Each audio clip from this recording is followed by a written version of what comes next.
Inflammatory bowl disease అనేది రెండు రకాలుగా మనకి మేనిఫెస్ట్ అవుతుంది. ఒకటి అల్సరేటివ్ కోలైటిస్, రెండు క్రాన్స్ డిసీజ్. ఇది అంటే ఏమిటి? మన శరీరంలోని కొన్ని కణాలు మన ఇంటెస్టైన్, మన పేగుల్లో కణాలని చంపేయటం వల్ల ఆటోమేటిక్గా బ్లీడింగ్ అవటం, ఆటోమేటిక్గా వాపు రావటం అనేది జరుగుతుంది.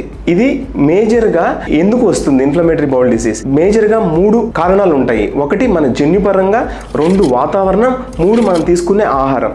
వీటి వల్ల ఈ ఇన్ఫ్లమేటరీ బౌల్ డిసీజ్ అనేది వస్తుంది. దీని క్లినికల్ ఫీచర్స్ అంటే వీటి లక్షణాలు ఏంటి? ఇన్ఫ్లమేటరీ బౌల్ డిసీజ్లో ఏదర్ మోషన్ తరచుగా రావటం, రోజుకి 3-4 సార్లు కంటే ఎక్కువ మోషన్ రావటం, మోషన్లో బ్లడ్ రావటం, మోషన్లో బంక రావటం, లేదా వెయిట్ లాస్, విపరీతంగా వెయిట్ లాస్ అవ్వటం, పొట్టలో నొప్పి కంటిన్యూస్గా మోర్ దాన్ 3 to 4 months పొట్టలో నొప్పి ఉండటం, ఇవి కామన్ ఐబిడి లక్షణాలు. ఐబిడి అనేది మేజర్గా 1 ఫ్యాక్టర్ వల్ల డెఫినెట్ రిస్క్ ఫ్యాక్టర్ అనేది ఐడెంటిఫై అయింది.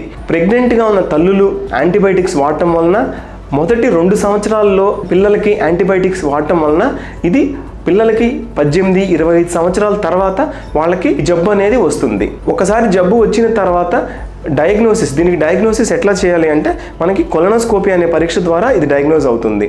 రెగ్యులర్గా ఫాలో అప్ చేసుకుంటూ మందులు వాడుకుంటూ ఉంటే ఈ డిసీజ్ కంట్రోల్లోకి వస్తుంది. Thank you.